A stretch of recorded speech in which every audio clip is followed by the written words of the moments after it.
एक बार दक्ष ने एक स्वागत समारोह रखा। उस स्वागत समारोह में सभी आए, त्रिदेव भी आए। त्रिदेव जैसे ही दक्ष प्रजापति सभा में आए, सब खड़े हो गए। भगवान विष्णु ने सोचा, मेरा नाती है, मैं क्यों खड़ा हूं। ब्रह्मा जी बगल में बैठे थे। ब्रह्मा जी ने सोचा, मेरा तो बेटा है, आके प्रणाम करेगा, मैं क्यों खड़ा हूं।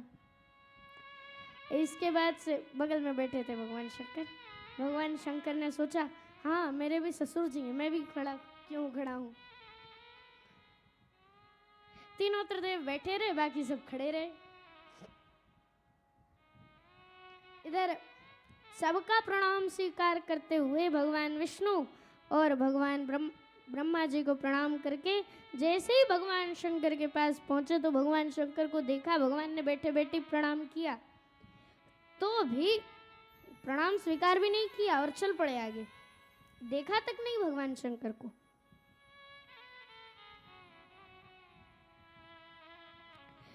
आकर के अपने सिंहासन पर विराजमान हो करके बोले, देखो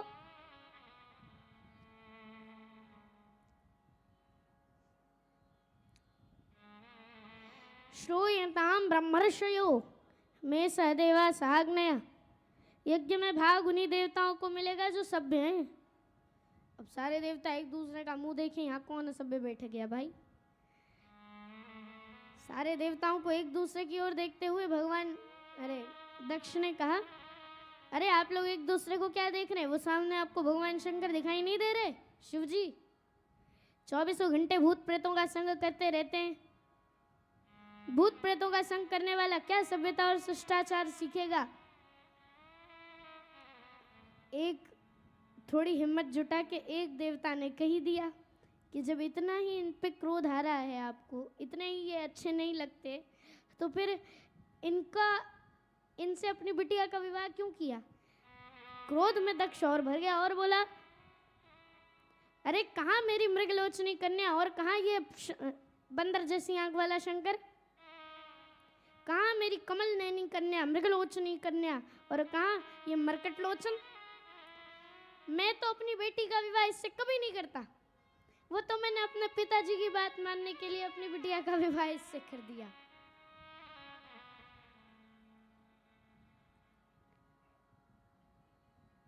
अब ये बात सबने सुनी। अंत में तो दक्ष ने शिव जी को श्राप ही दे डाला, इस शिव को आज के बाद किसी यज्ञ में भाग नहीं मिलेगा। अब नंदी तो कई बार उठने की कोशिश की, लेकिन ठाकुर भगवान ने बिठा दिया। अब तो उठ ही गए नंदी और बोले, ए दक्ष प्रजापति, तुझे प्रजापतियों का नायक का पद क्या मिल गया। तू तो अभिमान में भर गया। जा, मैं भी श्राप देता हूं, तेरे सर में बकरे का सिर लग जाए। अब खड़े खड़े भृगु जी ने अपनी दाढ़ी में हाथ घुमाया और बोले, ए नंदी, ये ससुर दामाद का आपसी झगड़ा है, तू बीच में क्यों बोला। मैं भी श्राप देता हूं, शिव जी के सारे गण पाखंडी हो जाएं। अब शिव जी के सारे गण खड़े हो गए। बोले, ए बुढ़े बाबा, तूने हमें पाखंडी कैसे बोला। हम भी श्राप देते हैं तेरे जैसे चाटुकार ब्राह्मण भिखमंगे हो जाएं।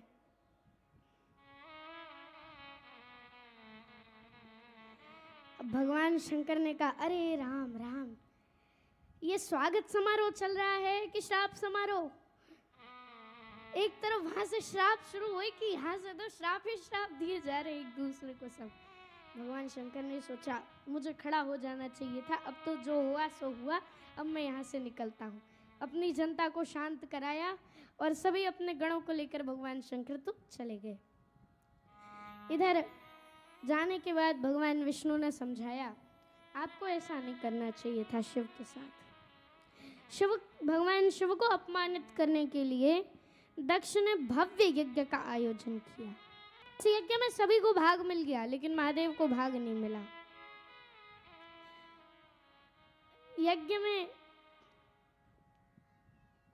यज्ञ की तिथि आई, सो कैलाश के ऊपर से विमान फुर फुर फुर फुर करके उड़ने लगे। अब सुबह से तो भोले बाबा ध्यान में लगे हैं, बाकी माता पार्वती का मन कुछ और ही कह रहा है। बार बार विचार कर रही है, ये सुबह से झड़ियां ही लगी हुई हैं। सुबह से एक के बाद एक विमान, एक के बाद एक विमान, विमानों की झड़ी लगी हुई है। ऐसा क्या है? तो जा करके एक देवांगना आई, उनकी सखी। तो देवांगना ने कहा, अरे बहन, तू अभी तक अपने मायके में बैठी, अरे ससुराल में बैठी है? तुझे तो अपने मायके में होना चाहिए 2-4 दिन पहले से। तुझे नहीं पता तेरे पिताजी ने कितना बड़ा यज्ञ किया है? वहाँ तो सती मैया ने अपनी सखी को बताया, हाँ बस मैं भी निकल ही रही हूँ, ऐसा कह करके और बात बना दी। बाकी इधर आई और आ करके भोले बाबा के पास जा करके सब वार्तालाप करी। क्या बात है, ये इतने सारे विमान कैलाश के ऊपर से मेरे मायके आपके ससुराल में जा रहे हैं। आपके ससुराल में बहुत बड़ा यज्ञ हुआ है, हमें चलना चाहिए और आपको तो अपने ससुर जी से आशीर्वाद भी लेना चाहिए, चलते हैं। भोले बाबा ने कहा, देखो देवी, जहाँ से बुलावा ना आया हो, जहाँ से बुलावा ना आया हो, उस स्थान पे कंचन की भी वर्षा हो रही है तो भी नहीं जाना चाहिए।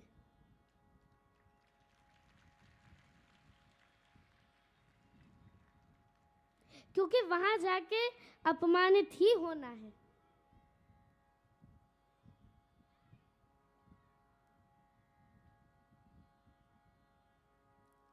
अब हट करके तो सती मैया अब देवियों के सामने तो किसी की नहीं चलती है। हमारी मैया लोगों के सामने तो किसी की भी नहीं चलती है। फिर मैया लोग जो एक बार कह दें, हाँ ठीक है यही होगा। अब भोले बाबा ने तो कई बार समझाने की कोशिश करी, लेकिन फिर मैया नहीं मानी। तो बोले ठीक है, नंदी आदि कुछ गणों को आप अपने साथ लेकर चली जाइए। नंदी आदि गणों को लेकर के चल पड़ी।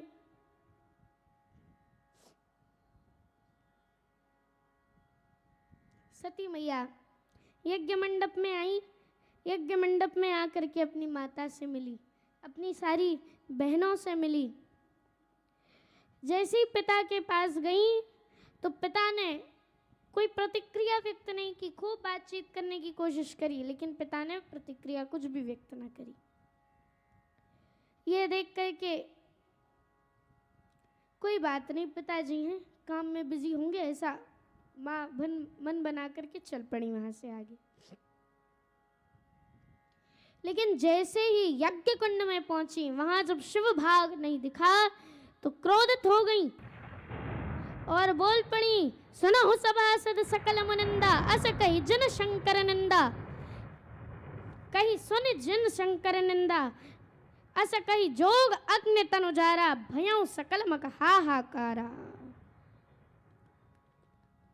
अनुद्रभागम तमवेक्ष चाद्वरम पित्रा च देवे कृत हेलनम विभो, अनाद्रता यज्ञ सदस्यरीश्वरी जुगोपलोका इव रक्षति रुषा। इधर नारद जी तो बड़े वाक चतुराई में तो बड़े निपुण हैं। भागते भागते गए भोले बाबा के पास, दौड़ते दौड़ते गए, जाकर के बोले। इधर खूब डांटा फटकारा मैया ने और अग्निकुंड में योगाग्नि में जला के अपने शरीर को वहीं भस्म कर दिया। मैया यहाँ सती जी से एक बात हम सबको सीखनी चाहिए। हमारी मैया लोगों को तो सीखनी चाहिए, उनके लिए ही है ये बात। सती मैया ने अपना भी कितना अपमान सहना था, सब सह लिया, लेकिन जो अपने पति की बात आई सो तुरंत अपने शरीर का परित्याग कर दिया। वही ये होना चाहिए।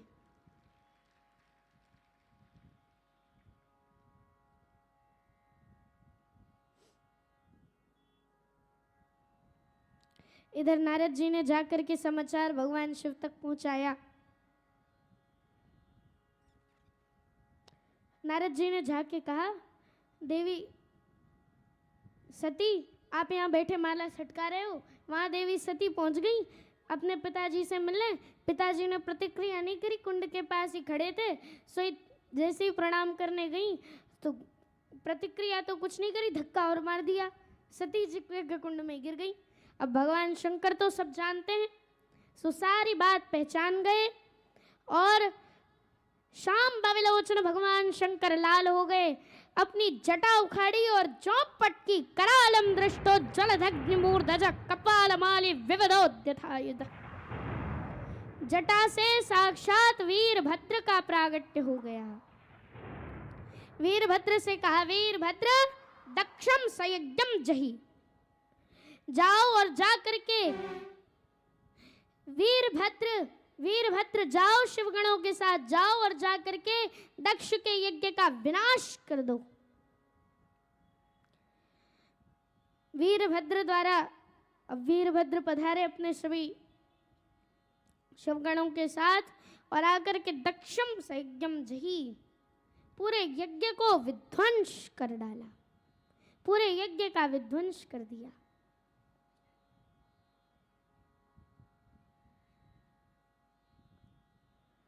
इधर सारे देवता वहां से भाग खड़े हुए। भृगु जी की दाढ़ी निकाल के सीधा अग्निकुंड में स्वाहा, पूखा के 32 ही निकाल दिए, भग के नेत्र निकाल दिए और अंत में दक्ष का सिर काट करके अग्निकुंड में स्वाहा। अब जितने देवता थे सबरे भागे वहां से, भैया चलो निकलो यहां से जल्दी जल्दी।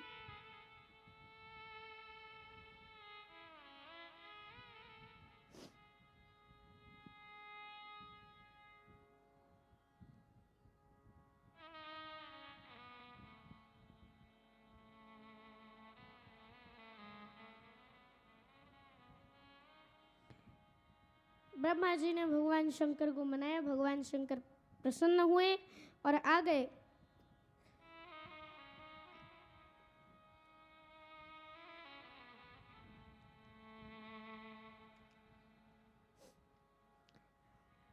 इधर बोले यजमान कहाँ है, यजमान को बुलाओ। बोले यजमान का धड़ पड़ा है, सिर स्वाहा हो गया है। तब बकरे का सिर ही मिला, श्राप के अनुसार बकरे का सिर मिला। बकरे के सिर को जोड़ करके और दक्ष शिव शक्ति के द्वारा प्रकट हो गया, उठकर खड़ा हो गया और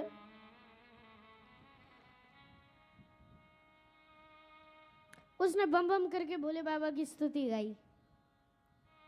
अब बकरा है, बकरे का सिर लग गया तो बकरे की भाषा में ही बोलेगा, बम बम बम बम करके स्तुति गा रहा था। इधर